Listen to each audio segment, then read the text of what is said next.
Apa itu insan? Manusia. Apa itu manusia? Insan. Pak Insan, Bapak manusia. Manusia di dalam Al-Quran setidaknya disebut dengan 5 nama. Ada berapa nama? 5 nama. 1 bashar. Bashar. Ba, sin besar, ra, basharun. Disebutkan 35 kali dalam Al-Quran. Sekali bashara ini. Jelas? Bila disebutkan bashar, artinya manusia dengan keadaan nafsunya. Sudah? Dan penampakannya yang tampil indah. Dengan kulit yang halus dan seterusnya. Jadi kalau disebutkan bashar, itu penampakan fisiknya yang baik. Berbeda dengan makhluk lain. Kalau tidak percaya setelah ini misalnya keraguan, coba bandingkan dengan kulit singa. Kulit badak dan sebagainya. Nah, yang halus tetap kita. Jadi ini makhluk halus. Yang kedua, dia punya potensi nafsu. Ya, mau makan, mau nikah, mau macam-macam itu bashar, basyariyah namanya. Beda dengan malaikat. Jelas? Nah, oleh karena itu, yang pertama ditampilkan saat dicipta oleh Allah, diinformasikan pada malaikat dan jin, ini sifat basyariyah ini. Untuk membedakan sifat dasar manusia dengan malaikat dan jin. Ditemukan itu di Quran surah ke-15 Al-Hijr di ayat ke-28. Wa idz qala rabbuka lil malaikati inni khaliqum basyara. Ini. Nah, jadi kalau kita ingin belajar cara memanage kolbu, mengendalikan nafsu, keluarkan ayat-ayat tentang basyar dalam Al-Quran. Nah, kalau ingin belajar tentang mengendalikan nafsu, Allah yang menanamkan, Allah memberikan alatnya, pengendalinya. Caranya seperti ini. Dijelaskan nanti hikmahnya kenapa, caranya bagaimana, keluarkan ayat-ayat ini. Paham? Baik ya. Banyak buku ditulis, gak apa-apa belajar. Di psikologi belajar. Tapi yang paling istimewa, yang telah menciptakan kita, mengajarkan kita. Kalau paham ini, insya Allah nafsu bisa dikendalikan dan diarahkan pada fungsinya. 2. Ada al-ins. Ins. Ya ma'syaral jinni wal ins. Wa ma khalaqtul jinna wal ins. Nah, menarik nih, setiap ada ins, ada jin. Ya kan? Dan pasangan ini disebutkan 18 kali dalam Al-Quran. Pasangan kata. Berapa kali? 18. Ya. Nah, pasangan ini secara kata ditampilkan untuk menunjuk sifat berlawanan, bukan untuk berpasangan. Oh, si fulan sedang melamar jin di Parangtritis, kan? Nggak ada kerjaan itu. Ya, bukan. Untuk menunjuk sifat yang berlawanan. Ini paradoks dalam bahasa kerennya itu. Ya, sifat-sifat manusia beda total dengan jin.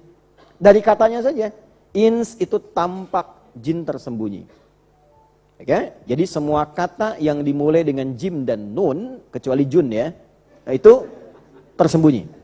Jin tersembunyi, janin tersembunyi. Kenapa disebut janin? Karena ada dalam rahim ibu yang tak tampak. Jannah, surga, belum tampak sekarang. Okay? Nah, jin disebut jin karena fitrahnya tersembunyi. Jelas? Jadi kalau ada jin yang melakukan penampakan, itu jin sedang bermasalah. Ya, jelas? Jadi jangan pernah apalagi ada manusia cari-cari penampakan jin. Itu konslet. Paham? Baik. Sebaliknya ins itu tampak, kelihatan. Tampak real tuh, kelihatan. Nah, jadi kalau ada sifat tiba-tiba suka sembunyi, ini menunjukkan dia bermasalah. Ya. Suami ibu pulang sembunyi-sembunyi. Hah? Buka handphonenya sembunyi-sembunyi, kamar mandi dulu, cek. Nah, maka pada saat itu suami ibu sedang ada masalah itu. Ketemu kawan tuh dari jauh, sudah sembunyi, cari jalan lain, ada masalah, selesaikan. Bukan hanya masalah utang, mungkin yang lain juga. Selesaikan, pasti ada masalah, jangan dibawa sampai ke akhirat. Jelas ya? Oke. Nah, yang kedua maknanya itu lembut, halus. Jin kasar, ya, makanya jarang, hampir tidak ditemukan Ada orang kemasukan jin jadi lembut. Permisi, mau ikut kajian, sedang kemasukan, enggak mungkin itu. Ya, pasti kacau, kata-katanya meracau, ya dan sebagainya. Nah manusia itu bawaannya lembut, hatinya lembut. Ya saking lembutnya itu kadang baru lahir pun kan sudah lembut. Saya belum pernah dengar ada bayi baru lahir langsung memaki ibunya. Kenapa ibu melahirkan saya? Enggak ada. Nah pertanyaannya kenapa jadi kasar? Kenapa jadi kasar? Kan lisannya tidak ada bakat kasar. Ya, hatinya lembut. Lihat anak kecil aja kita sayang, pengen gendong kan? Masya Allah terus ya. Lembut. Apa yang membentuk kasar? Keluarkanlah ayat-ayat ini untuk mengembalikan kita pada kelembutan yang benar pada tempatnya. Jadi potensi keras itu ditempatkan pada tempatnya, jadi tegas. Ya, jadi komandan kan nggak mungkin lembut. Pasukan nggak mungkin. Harus tegas ya, mana tegas gitu, ya. Nah, tapi tempatkan pada tempatnya, ya, kembalikan. Nah, ini ins. Nah, kemudian tiganya harmoni, membangun kesesuaian kebaikan. Selanjutnya ada bashar, ada ins, ada lagi Bani Adam. Bani Adam. Disebutkan 7 kali dalam Al-Quran. Ya Bani Adam khudhu zinatakum 'inda kulli masjid. Ya Bani Adam la yaftinannakumus syaitan ya kama akhraja abawaikum minal jannah. Dan seterusnya. 7 kali. Bani Adam menunjukkan ketersambungan kita secara genetik, biologis kepada manusia pertama yaitu Adam alaihis salam. Jadi ibu dan bapak ini termasuk saya, kita semua keturunan Nabi. Nabi Adam. Nyambung ke atas. Bukan keturunan yang lain. Baik ya, jadi kalau ada pernah mengatakan manusia adalah keturunan kera, Anda aja, kita nggak ikut-ikutan. Gitu ya? Nah, kita sudah punya statement yang jelas dari pencipta kita. Hanya apakah hanya disebutkan demikian? Tidak.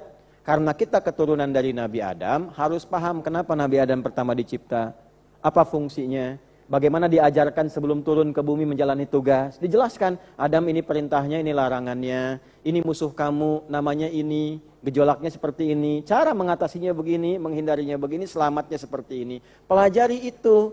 Di mana ditemukan? Beruntungnya, bersyukurnya kita, itu semua cuma ada di Quran. Real. Nyata, jelas. Ada cerita banyak di tempat lain, di buku lain. Tapi Anda bisa memvalidasi bagaimana keotentikannya. Itu firman Tuhan atau karya manusia. Dari bahasanya, dari kedalaman maknanya jelas sekali. Dan konsepnya utuh. Utuh sekali. Ya, mungkin di buku lain ada buku catatan, cerita, terpotong-potong. Arahnya kemana? Ya, kurang jelas kita. Ada yang menyebutkan nih Hawa ini jelmaannya iblis. Ya, sehingga menyimpulkan bahwa perempuan itu adalah ular yang menyamar gitu. Dan sebagainya. Itu kan kelebihan, kejauhan lah. Ya, kelebihan, kejauhan. Nah, kembalikan ke intinya, gali itu. Maka kita temukan petunjuk-petunjuk kehidupan, belajar dari kehidupan Nabi Adam, orang tua kita, apa wasiatnya kepada kita sebagai anak cucunya. Itu utuh sekali di dalamnya. Disebutkan 7 kali memberikan pesan, 7 hari menjalani kehidupan selama sepekan, belajarlah dari kisah-kisah kehidupan ini, supaya hidup itu paham apa yang harus dikerjakan. Jelas? Nah, ini begini. Kemudian ada yang keempat ini bahkan menjadi nama surat dalam Al-Quran dan termasuk surah paling favorit bagi umat Islam di muka bumi hari ini. An-Nas. Ya, Qul a'udzu birabbin nas. Ini manusia yang punya sifat sosial, sifat komunal, tak bisa hidup sendirian. Harus saling berinteraksi. Karena itu turun ayat-ayat bagaimana membangun hubungan baik dengan sesama. Ya, nggak bisa hidup sendirian. Ayo kalau mau sendirian, mau pakai baju bikin dulu bajunya. Terus, ya mau minum, masak sendiri. Ya, gelasnya pun bikin sendiri. Ya, kita butuh yang lainnya. Karena itu bangun hubungan baik dengan sesama, dengan keluarga, dengan tetangga, dengan kerabat dan sebagainya. Itulah an-nas. Nah, yang kelima, ini sengaja saya akhirkan supaya memudahkan dalam pembahasan al-insan. Nih.